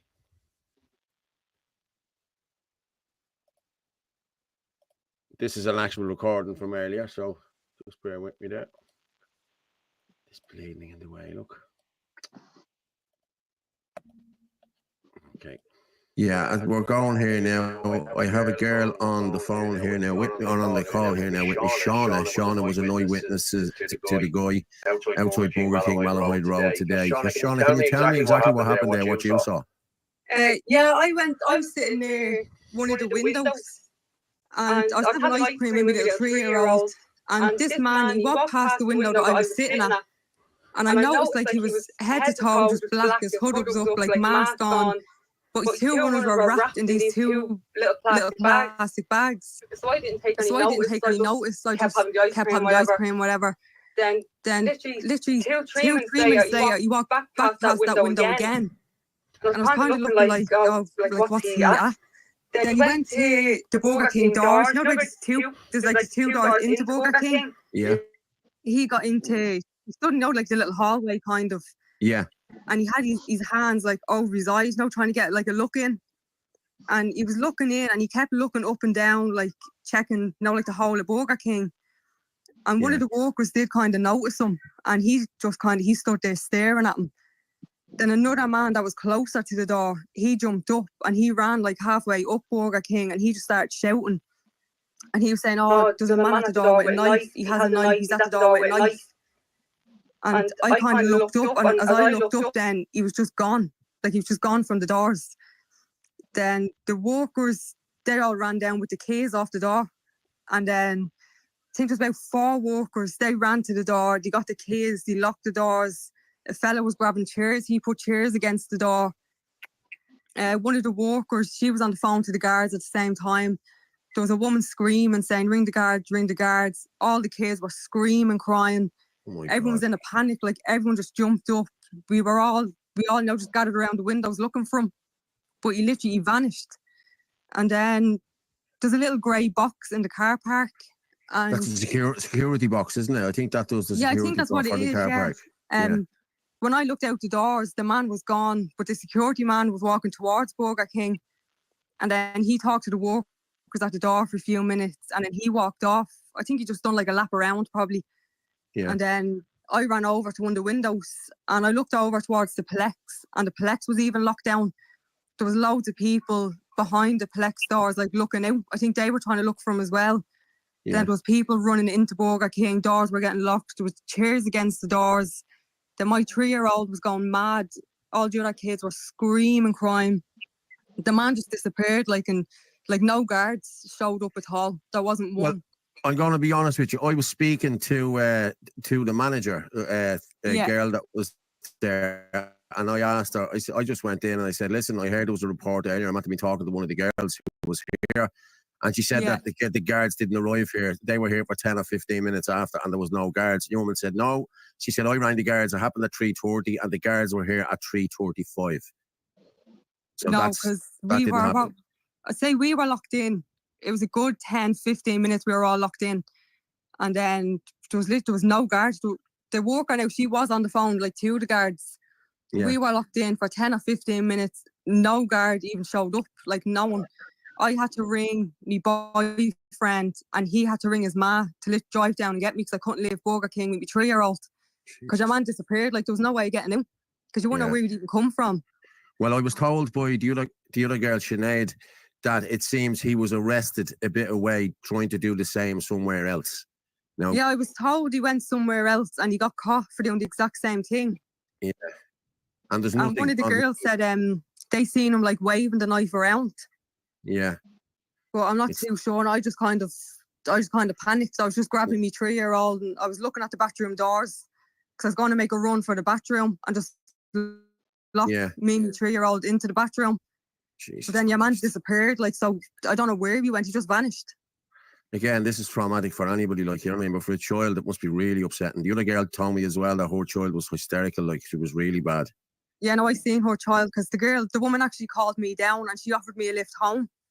And when I walked up to her, our daughter was in hysterics. And our daughter was even saying to me, she's like, I'm scared. Oh my God. And I was talking to that girl as well after, and she was like, our daughter keeps telling her, like, oh, mommy, please don't leave. Like, just don't leave the house. Don't go outside. And I'm going to be honest with you, this is only going to get worse. There's supposed to be 750 men going into Crown Paints. I'm part of the injunction crowd that's trying to stop that. Like straight across from the Plex. It's ridiculous. Yeah. Like, they don't even know who they are. No, it's crazy. Now, listen, we don't know whether this man was foreign or whether he was Irish or anything, but there's nothing on the media about this. There's nothing being spoken about it. So he had he had the mask on. The mask was covering, say, his mouth and a bit of his nose. But like he did look dark. Like, you'd know if he was like white skinned, you'd know straight away.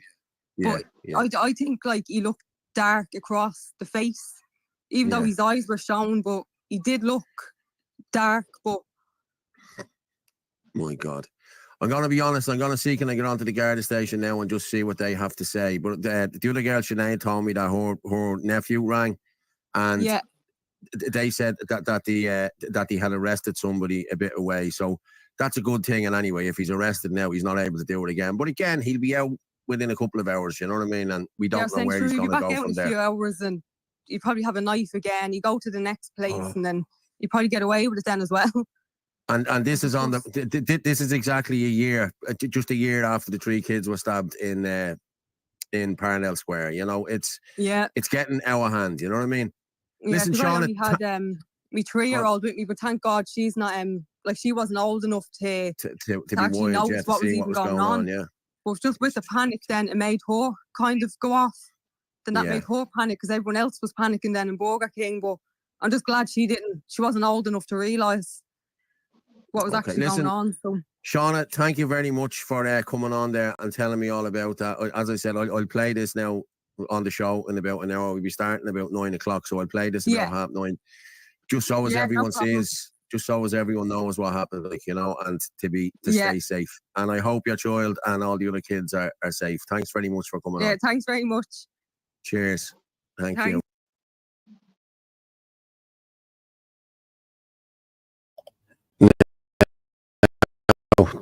That is just crazy, isn't it?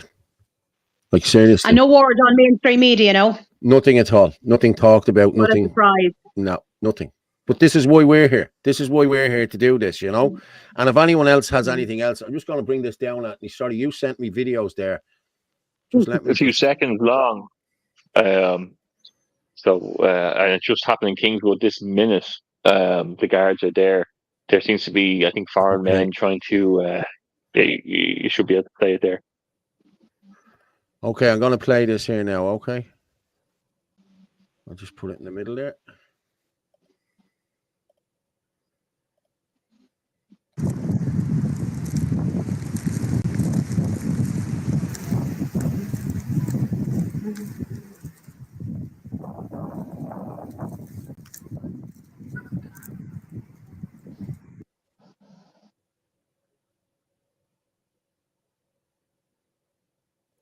Do we know what it was? No, we don't know. I just there's another one there. The second video.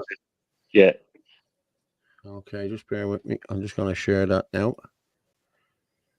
Share screen. I'll just make sure I'm muted so as I'm not getting an echo.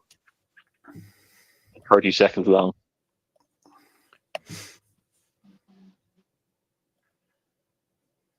I do have an interesting story about Wicklow then. But okay.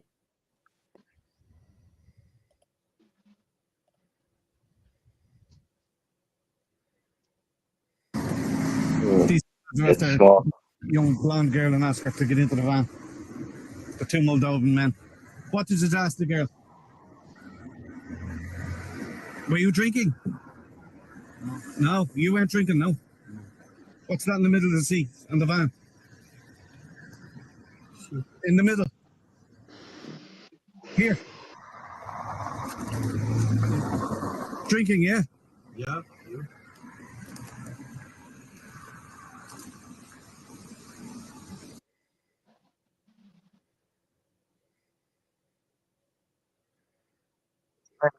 People can hear me there. It says it's very hard to see, but it says that these two rotten scumbags asked my 14-year-old to get into their van.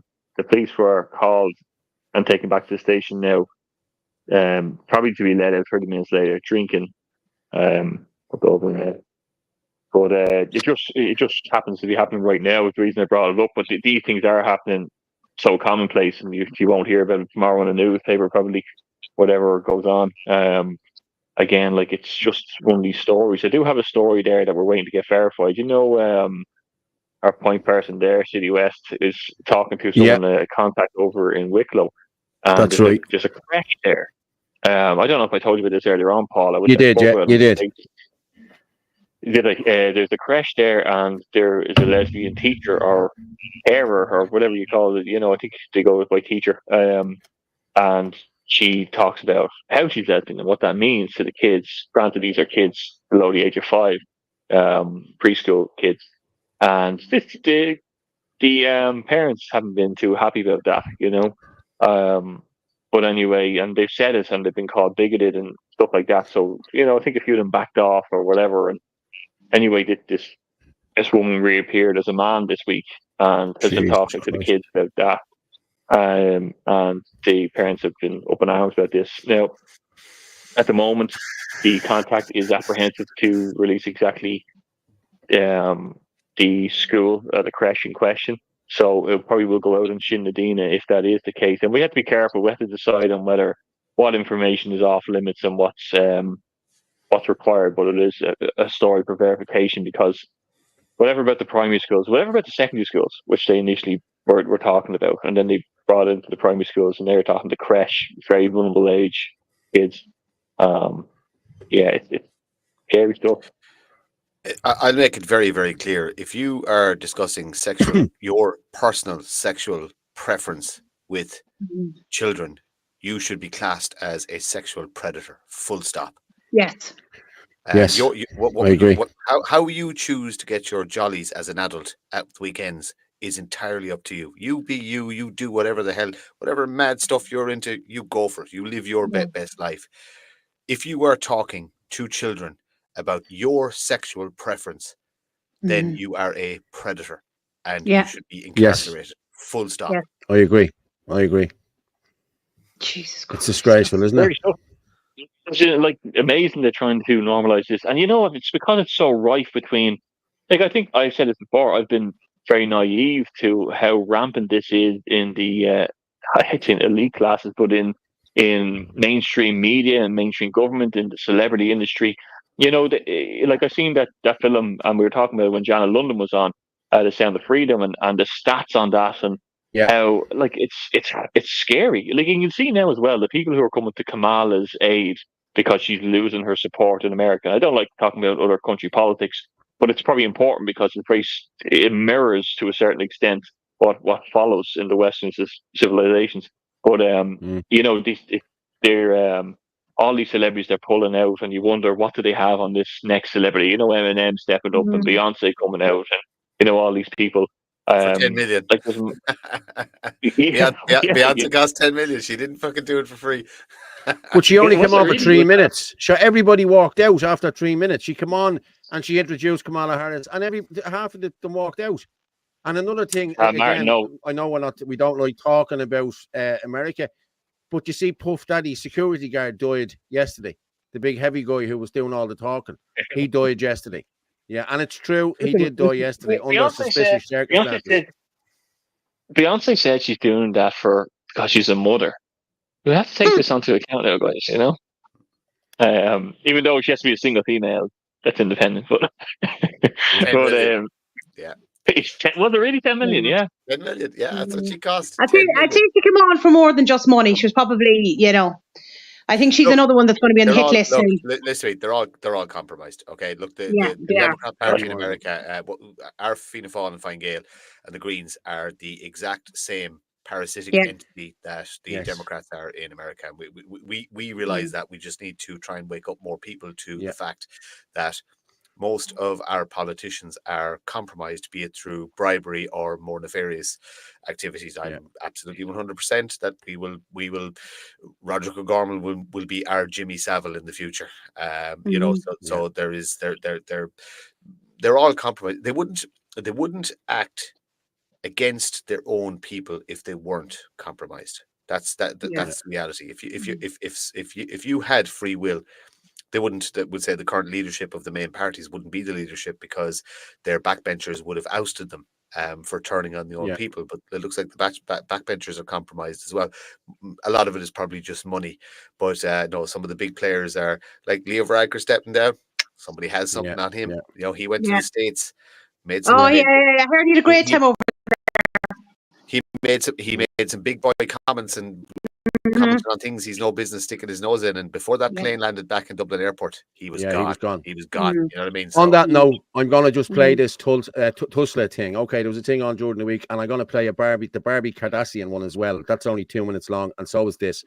This is the Tulsa. Okay, bear with me on this one. Can I ask you, you described this case today as terrifying. How can a child and a family that have been interacting with a state agency disappear for 2 years before anybody raises a flag?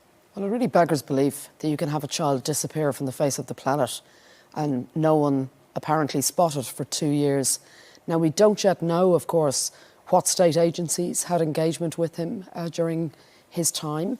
We don't know if it was just TUSLA who had engagement with him, if other agencies also had engagement.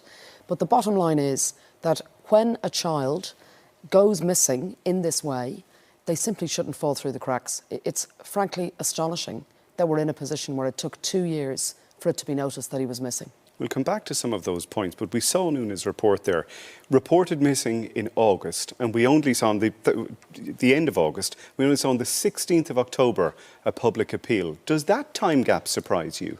Well, I'm concerned about that also. Now, obviously, there's a lot of information gaps that we have currently, but on the available information that we have, we've got the concern from 2022 to August 2024, and then we've got the time frame from 29th of August 2024 to now, and both of those periods concern me. And there's questions for multiple agencies here, and it seems critical to me that we have, as soon as possible, a full independent investigation into precisely what happened, precisely who had contact with Kyron and his family, and what went wrong. We've got to learn it, and we've got to learn it for Kyron, but we've also got to learn it for other children, and to ensure that we simply don't have a case like this again.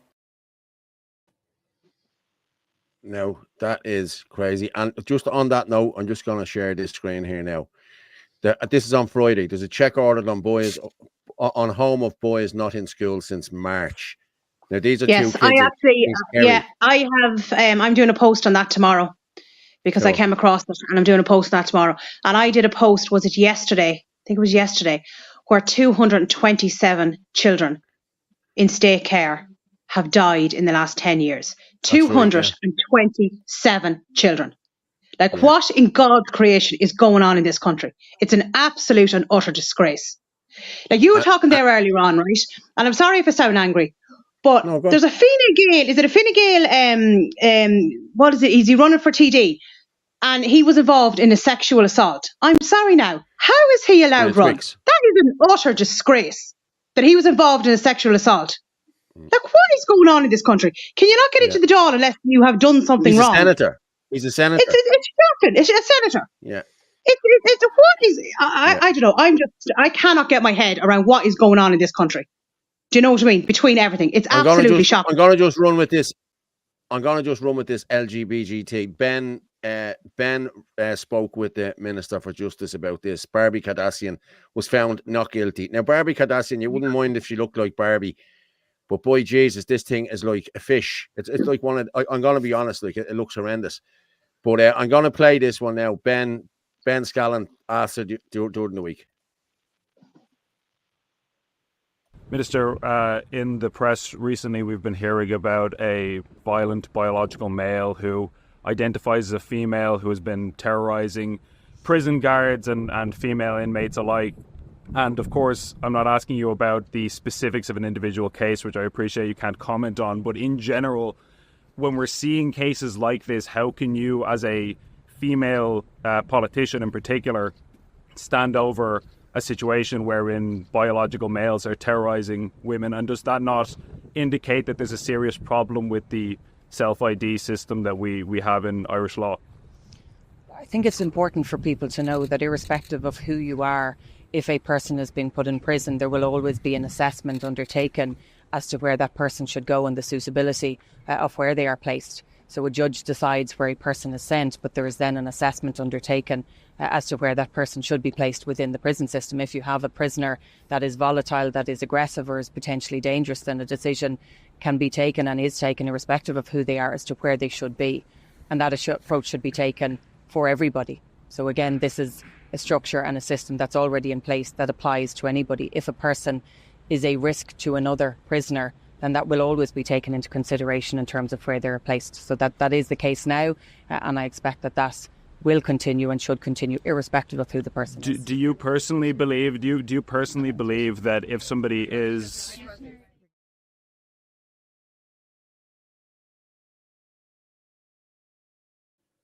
I did that story as well. See the way she walked off while Ben was talking? There's absolutely no manners. Did she actually answer that question? I don't even think she answered that question. No, do you know? Sorry, unbelievable. What did you say? Yeah, it's just what Orla said there is that's basically the middle finger to Ben. They do it to all the gripped guys. They walk away mid question. It's basically going F you. They no respect. That woman. The more I dig into her past, and I'm not going to say a lot about it out loud, but you've all probably heard about her family connections and her she's a wrong'un, as they say. She is a wrong'un, something happened to her at some stage in her life that turned her into this. She is as shark eyes go, she's got the deadest shark eyes in the entire political system. There's nothing but hate and bile and malice behind her eyes. So I'll have no fury, Martin. Well, no, she's brought in. It's not fury. It's not fury. There's something wrong with her. I'm obviously not a mental professional or medical professional, but I can read people, and she is not right. There she is there now. I'm just going to read that there. Actually, in fairness, Graham has given her a real stick since that's a big account. You know what I mean? He's got massive following in the UK as well. So there's a huge. It's very, very good that it's getting outside our borders and that people are finding out about who this person is. And well, you look at it there. It turns out Abv makes Lupron, the renamed drug that sterilized Alan Turing and is now doing the same to a generation of kids who've been told they were born in the wrong body. At Helen McEntee is profiting from their pain and is introducing laws to stop Irish people talking about it.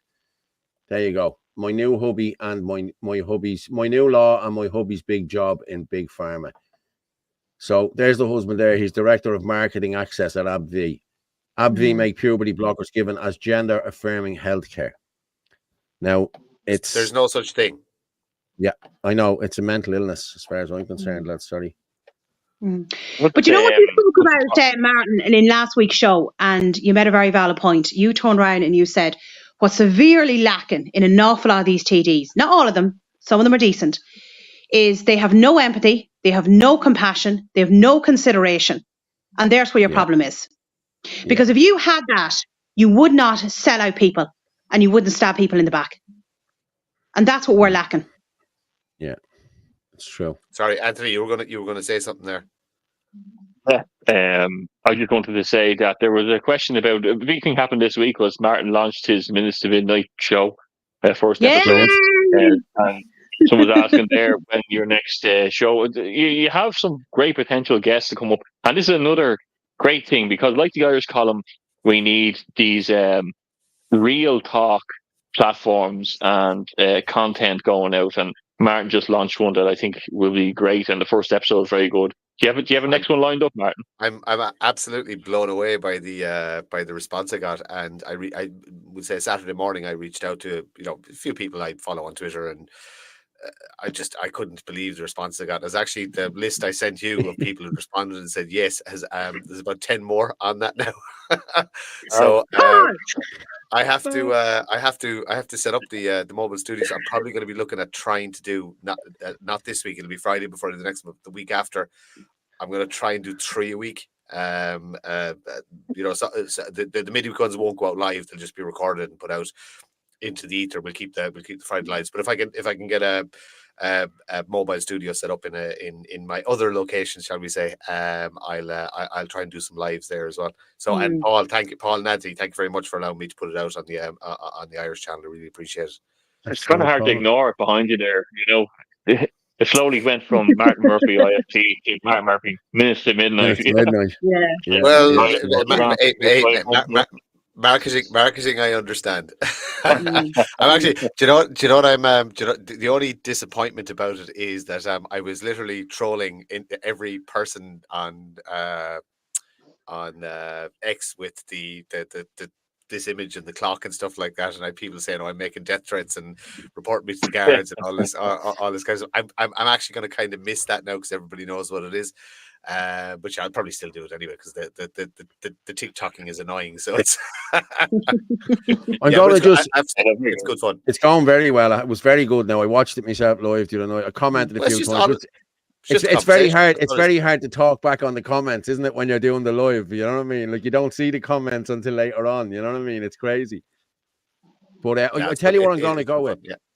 Simon Harris turned around and said the other day that because the homeless crisis is so bad because people are coming out with direct provision. That's what's causing the homelessness crisis. Now, if that's the case, homelessness should be up at nearly 20,000, but it's not. Yeah. It's gone up about 200.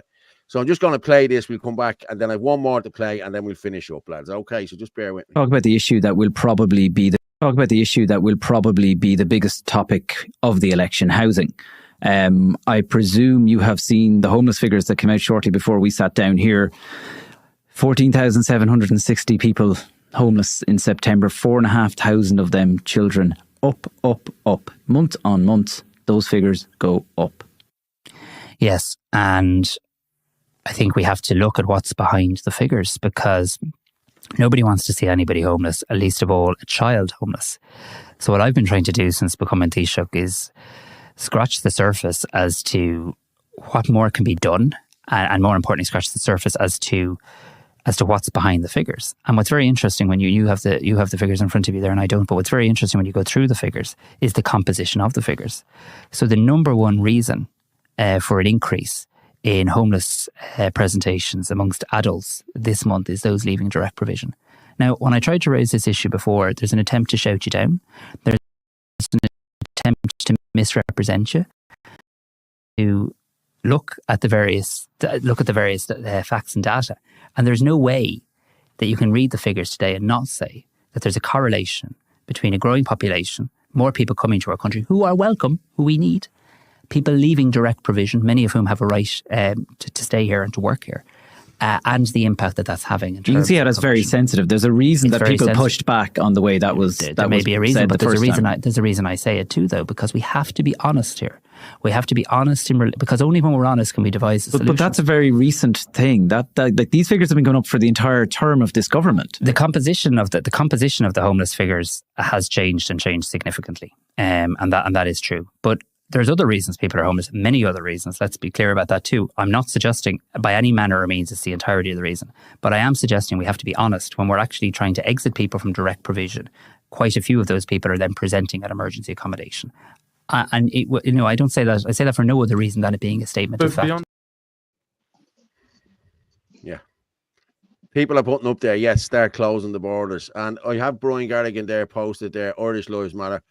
Brian is also running in Dublin Bay North alongside myself. So, yeah, Brian is a good man too. He's Irish Lives Matter as well. So, yeah, I think every life matters here in this country at this moment in time, especially Irish lives, and we're not being looked after here. Yeah. But the homelessness, that's bullshit. That's just bullshit. You know what I mean? It really is, you know? I'm getting it wrong that even if it was as a problem direct provision, people leaving it, it's still a scenario that they set up. Of course. It's still through fault of their own. Like you can see Floods Cross here, South Kildare, where they got through, putting it through by saying it's for 1,000 Ukrainians. And now they switched it and said to Ukrainians, you have 90 days to leave, find your own accommodation or go home. And now who are they going to put in? Well, they haven't officially said, but I think a lot of us know.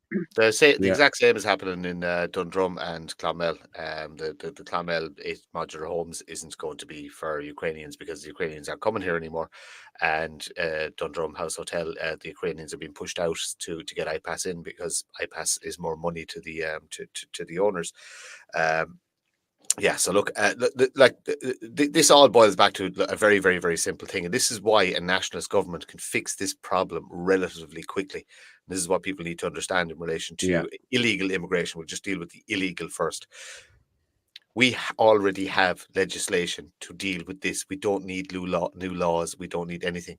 We need a government with the balls to actually go, okay, the people, the police force at the ports of entry, if this person arrives without documentation or is trying to claim asylum, you turn them around and say, go back to where you came from, because that is our law. If they refuse, they get a fine and they go to prison. And that is it. Exactly. That is our existing legislation. It's as simple as that. All you have to do is implement it. Yeah, I'm just going to go there with the girls there, register to vote. Make sure you register to vote. Suzanne and Madeline, they're doing great work now, I have to say. So there's all the links there now. The link to that, register to vote, www.register to vote. So if you could just share that out there, please, to everyone. We'll share the links in the thing there now. I have one more video I want to go with. Okay, we've only about 4 minutes left. This is 2.5 minutes, and then we'll shut it down. Okay, this is Susie Delaney, who is running as an independent out here in Dublin West. And Susie does great work. This is just a compilation of some of her work where she caught these politicians. What do you think the number one issue is for people on the doors here or all over the country? Why are you flooding every town and village in this country with economic migrant males who are not background checked? I think we here today should call for the immediate resignation of Roderick O'Gorman. Mr. Jack Chambers. Mr. Jack Chambers hiding in his car. Nothing to say to his constituents here in Blanchardstown. Do you think it's normal to allow so many people to come into Thornton Hall, so many men, and just dump them in the middle of nowhere? Why won't they put them out in G4? I'd like to know, are you going to support any more lockdowns? That's all I'm asking. Because they caused detrimental economic hardship for people. And you're well aware of that. Why do you think Pfizer wanted to hide the documents till 2076? I don't know about that. But why do you think that might be? But if everything is safe and effective, why no transparency? You have no problem with children being vaccinated with the COVID mRNA jabs because they're fully approved. That's not in fact correct. No. They're under conditional marketing authorization. Would you like to correct the public record? You don't report on all the children that are going missing. 24 migrant children in the month of January alone. How come RTE and Virgin Media don't report on those children going missing? Sinn Féin voted in favour of introducing abortion up to 9 months in the north of Ireland. For example, if a child has a cleft palate or a club foot, you can abort your baby up to 9 months. Not true. Women are more likely to seek abortions than time. Now you're missing. Women are more likely to seek abortions than time of economic hardship. Listen, I've had to go. I gave you enough time. In the Republic. I gave you enough time. And with that, I ask you to stand up and ensure the survival of not just your children, but also Irishness and all that it means to be so. I've been following politics for 35 years, and I've listened to maybe 1,000 speeches. I have to say, your speech up there today was the most authentic, passionate, powerful, and moving speech I can remember. It was astonishing to me. Who are you?